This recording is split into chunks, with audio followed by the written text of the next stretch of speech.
We're coming to you from the Radford Studio Center lot in Studio City, right over the hill from Hollywood. This is the place where dreams are made, legends are born. Hello and welcome to The Lot. I'm Marquina Brown in for Suzanne Marquez. July turned out to be a big month for film, if you were caught up in the Barbenheimer craze. And this month, you will have just as many chances for big screen double feature fun in theaters. Here's your August movie preview.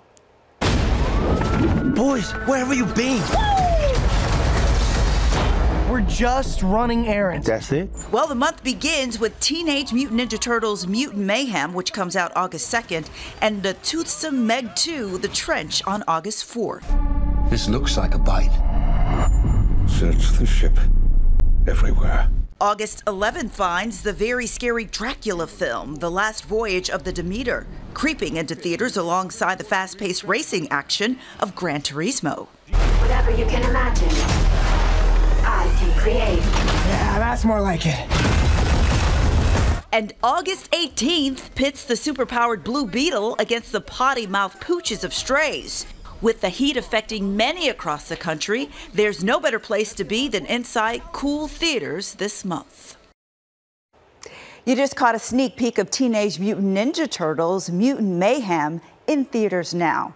The film has an ensemble cast that includes producers Seth Rogen, Ice Cube, and Post Malone. And we have your first look on some new mutants. We wanted there to be tons of mutants. There was this huge well of mutant characters that were kind of underutilized. I can't believe there are other mutants like us! And we met with Ice Cube and we said, okay, the character's name is Superfly and he looks like this. Ice Cube laughed and smiled and we're like, I think he's in it.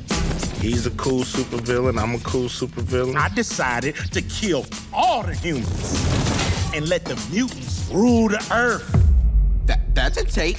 The Ninja Turtles kind of get this idea that if they stop Superfly and the mutants, maybe that'll be a thing that proves to people that they're good and that they should be accepted. It was pretty cool to see Superfly with his crew of mutants. I'm so sorry. I didn't introduce my peeps. Rock steady, bebop. Hey, what you looking at, Yeah, punk? bro, what you looking at? Mondo Gecko. People's, they got to go. Wingnut. Hi, Wingway. Ray Fillet. Ray Fillet. Scumbug. I got this. I don't got this. Genghis Frog.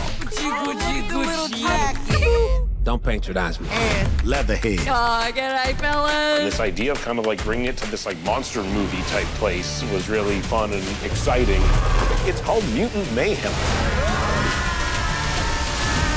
That looks really good. New music from Rick Springfield and striking Hollywood actors get a financial boost. Bradley Blackburn has those stories and more in Your Eye on Entertainment Report. Striking SAG-AFTRA actors are getting help from some of Hollywood's biggest stars. George Clooney, Matt Damon, and Leonardo DiCaprio are among the A-listers who've made donations of $1 million or more to the SAG-AFTRA Foundation. The charity says the funds will help those out of work pay their rent and put food on their tables. SAG-AFTRA says more than 99% of its 160,000 members are working-class actors who aren't making multi-million-dollar salaries. Rick Springfield's new album, Automatic, features 20 new songs that he wrote and produced. Springfield said his goal was solid 3-minute tunes with the biggest hooks he could come up with. Are you ready for the best week of your life? And a teenager chooses summer camp over juvenile hall in the film Camp Hideout. This whole thing isn't really my scene. I'm Becky with a B. I'm Noah with a no. Oh, okay. Camp life becomes complicated when bad guys Noah has tangled with in the past come to visit, prompting his new friends to come to his rescue. Camp Hideout arrives in theaters September 15th. That's your Eye on Entertainment. Bradley Blackburn, CBS News, New York. Break Out the Tissues, Grammy-nominated singer-songwriter and composer Cody Frye has released the love story to end all love stories with his new single and music video, Waltz for Sweatpants. The song will be featured on Cody's upcoming album, The End, set to be released September 15th. He recently sat down with the Lot's Kalina Estrinos to take a look. Let them think that we're just a little weird, honestly, we probably are. Okay, that song just makes you happy. That song is called Waltz for Sweatpants. It's about a couple who doesn't care what anyone thinks of them. I love that. And the song is from Cody Frye.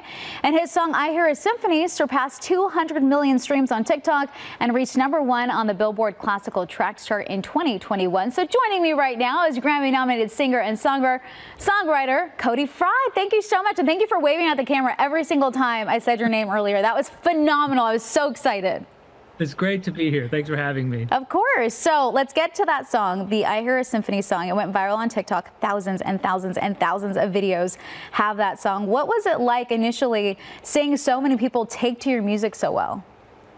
It was amazing. I mean, what's so unique about that song is that it came out in 2017. So this was not like a new song. It wasn't even one I really promoted from that original album back in 2017. And so to see it just all of a sudden explode out of nowhere, it was a wild experience. And when I finally got a TikTok account, it was like drinking out of a fire hose or something. Just couldn't keep up. Is TikTok something that you look at now as kind of like a helpful tool for the music that you are putting out? Of course, yeah. I mean, you know, for all the drawbacks of social media, one of the most amazing things is that you get direct access to interaction with your fans. And I love that. My fans are the coolest. I mean, they're just all music nerds and the most wonderful people. And so I love any platform where I can just have interaction with them makes me happy. I love that. Okay, so music is in your blood. Your dad is a composer, so you were exposed to music early on. When did you start creating your own identity? Oh, well, I might argue that I'm still trying to create it, but I feel like the cool thing about a song like I Hear a Symphony going viral was that was sort of the type of music that I would have made even if no one had been listening to it. I've always loved the orchestra. I love film composers like John Williams and Hans Zimmer, but I also love pop music. And so I thought one day, what would happen if I just tried to sort of like mash those into each other and see what happens? And it sort of created this music that just came like right from here. And I think it was such an encouragement to see that song was one that really took off, because that gave me sort of the confidence to say, okay, well, let's double down on that and make more music like that, because that's what I really want to do anyway. You know, listening to a lot of your songs, I feel like a lot of them are very emotional. They are love songs. They really put you in this mood. That one that we just played made me happy, but some of them I'm like, oh my God, I'm thinking about all my past relationships. I'm thinking about my life. Where does your inspiration come from? Life. I mean, you know, I think for me, I've always had a hard time writing about things that I'm not experiencing. I think some people are amazing fiction writers and they can come up with these amazing stories, but for me, it always has to be grounded in something that I've lived myself. And for a single like Waltz for Sweatpants, for example, obviously I've never been to like a fancy ball gala. You haven't. I don't believe that. I wish. But I think what it comes from is that it's a song for outcasts. It's a song for people who don't really feel like they've ever fit in. And I've totally felt that way. And I think everyone has felt that way at some point or another. And it's just a reminder that like, hey, that's sort of the thing that makes you weird and unique. That's what makes you amazing and what makes the world a beautiful place. And so I wanted to make a song that could immortalize that. So. Music comes from life. Love that. Okay, thanks, Kalina. And when we come back, movie critic Grae Drake will join us to talk about what's new in the theaters and what you should be streaming on Paramount+.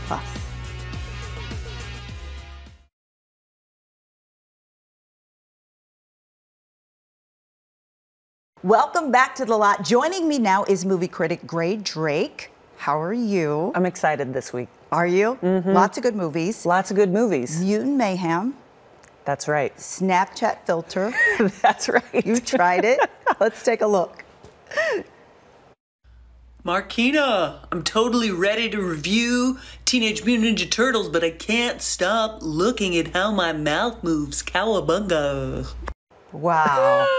So what did you think of the film, though? The animation in the movie is even better than that filter, if you can believe it. That's like the key to what makes this movie great. The Turtles are back saving New York. We've got tons of great characters. And honestly, I just love these little reptiles. It looks like a lot of fun to watch. And like you said, the music, it almost like it pulls you in, right? Everything about this movie, I was surprised. I've loved it since I'm a kid, and now I love it again. Everyone is going to like the movie. Okay. Meg 2. Right. So we have the Turtles' undersea friends, the sharks. Yeah. They're still after Jason Statham in this movie. Yeah. Even though I have a few notes, like I wanted to see some more excessive eating of human beings. You did? Yeah. It's still fun. The only word that accompanies it is dumb, however. Really? Yeah. Have a couple cocktails and you'll love it. Okay, okay. Let's talk about keeping up with the animal theme. Let's talk about what we can watch next on Paramount Plus, right? Cher's documentary. Oh, yes. Okay, so Cher took up the cause of an elephant named Kavan in Pakistan. And this elephant was being held in a really just tiny space. It was inappropriate on every level. And all of a sudden, everyone all around the world wanted to make this their cause. And the whole documentary is all about how we got that elephant to a whole new place and a safe place and a place with tons of space. Okay, wow. Let's take a listen. I could see him from the distance. He was shackled. He was suffering. Elephants are just like we are. They're so family-oriented and emotional. And so I wanted to free him. What does it take to relocate a 5-ton elephant across the entire continent of Asia? It's a huge challenge. We put together the right team. We had to get him out. Wow. Yeah, this one is going to break your heart, but it is such a great watch. I was so invested in this, and that's the heartwarming story that I want everyone to enjoy this week. And that's what a documentary is supposed to do, right? Okay. All right. And long before the cocaine bear, there was another bear causing major problems in a 1983 film, which wasn't released until 2020. Take a look at this. Did you hear that noise? Lad, not funny.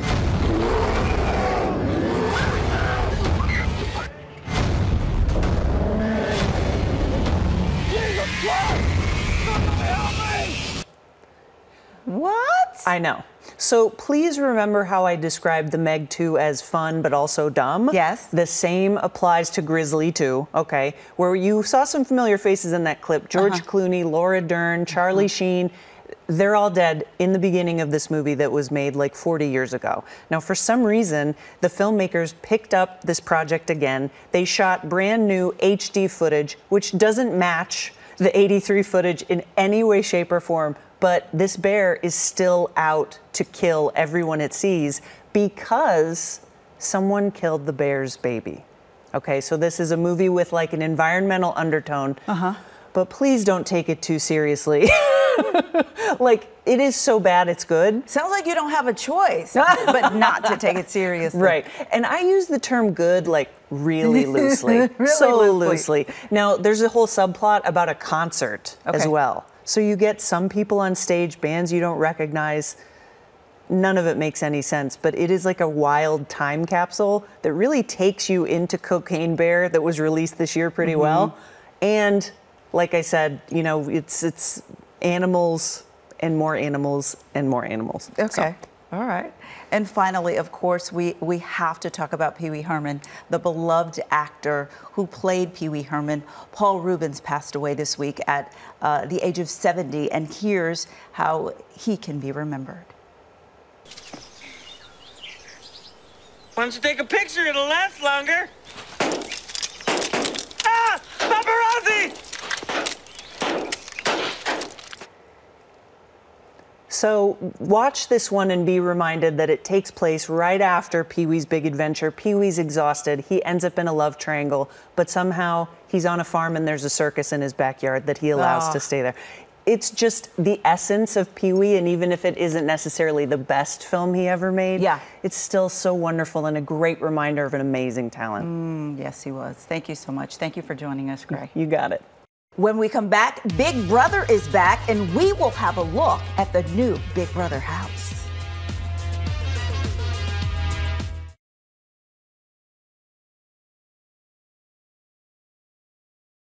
Welcome back to The Lot. The Big Brother reality TV series returned for its 25th season this week. The 16 contestants are living in a tight quarters, cut off from the outside world, competing for $750,000. The Lot's Jamie Yuccas got a house tour by the show's host, Chen, where she found out that the new season is breaking open the multiverse. For 25 seasons, Big Brother has been churning out big surprises. And this year is no different. As 3 former contestants sneak into the Brother house with what producers are calling a magical time laser to seek some revenge. It is time to rewrite history and take back the victories we so deserve. Big Brother fans know the show's motto, expect the unexpected. What have we done? The unexpected this season is the Big Brother multiverse. Players must defy space and time. This Big Brother multiverse is going to affect every competition. I mean, it's a 25th season. We had to shake it up. Go big or go home. That's right. Big Brother host Chen led us through the house where 16 contestants will spend 100 days, like here in the Upside Down. This is the creepiest bedroom, if you ask me. Check it out, okay? It is very spooky. Hands through the windows. This particular bedroom is clearly lacking the comforts of home. Okay.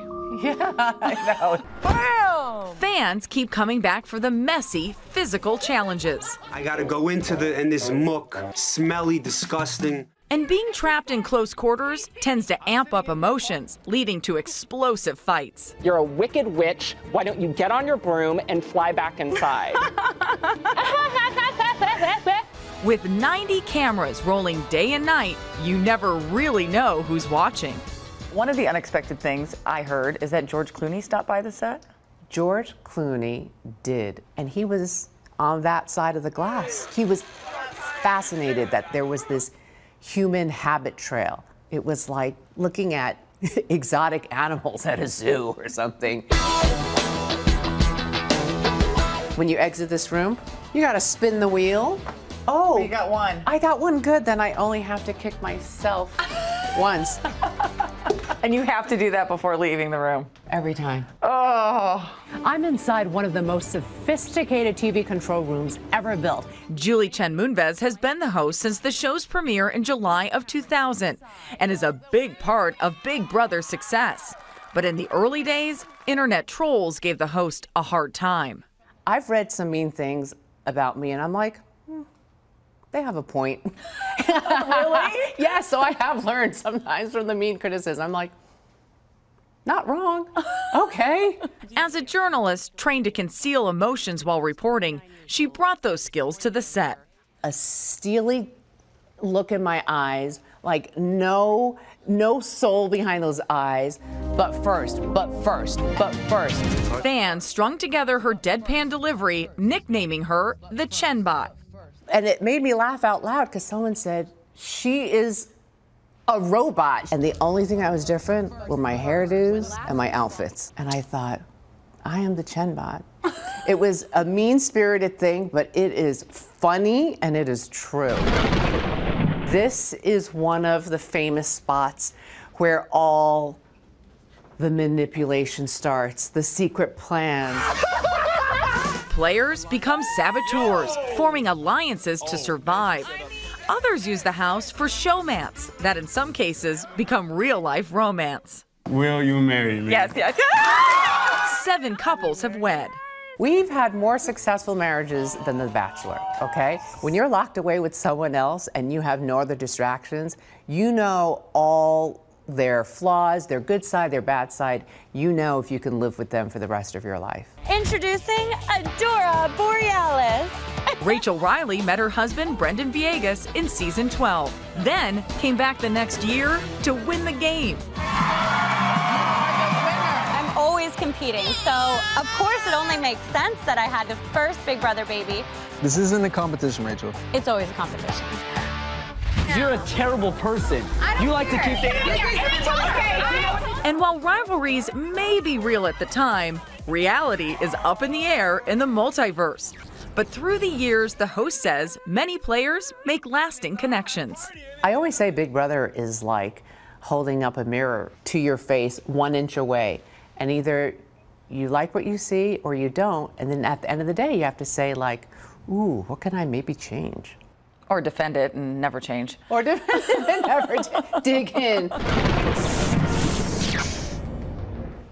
All right, good stuff. Season premieres continue this week with the return of Secret Celebrity Renovation with its 3rd season, and we have a preview. Drywall, drywall, drywall, cabinet, cabinet, cabinet, cabinet. Don't miss. I'm so excited that we're back. This season's been a lot about play for me because it's just been a lot of fun. Not because I kissed a boy behind a magazine. Oh. This show is about athletes and celebrities going back to their hometown to do something good for someone who's made a difference in their life.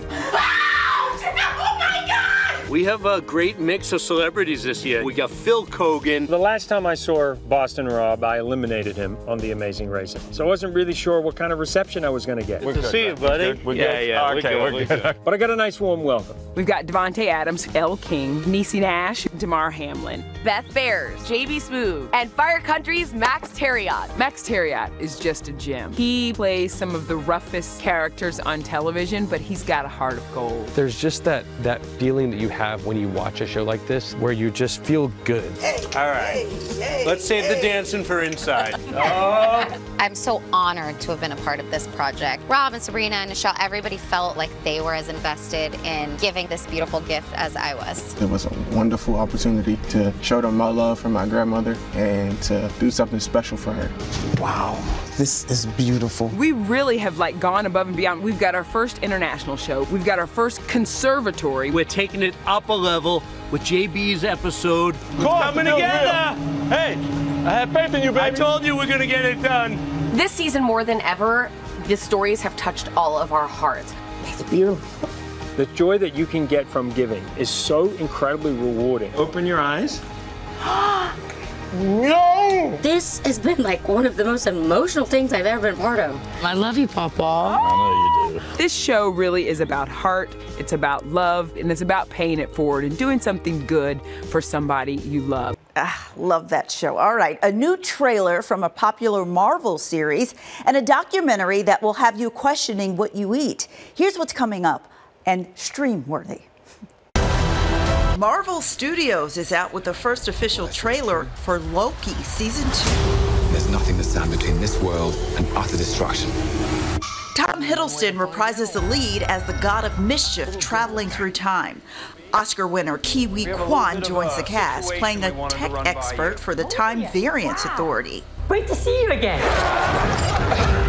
Season 2 of Loki streams on Disney Plus beginning October 6th. The safest food supply in the world. A new Netflix documentary focuses on food safety in the U.S. and the dangers of foodborne illnesses. Poisoned: The Dirty Truth About Your Food is based on a 2011 book about the deadly U.S. E. coli outbreak in 1993 and features stories from those impacted by food contamination. Poison: The Dirty Truth About Your Food is streaming on Netflix now.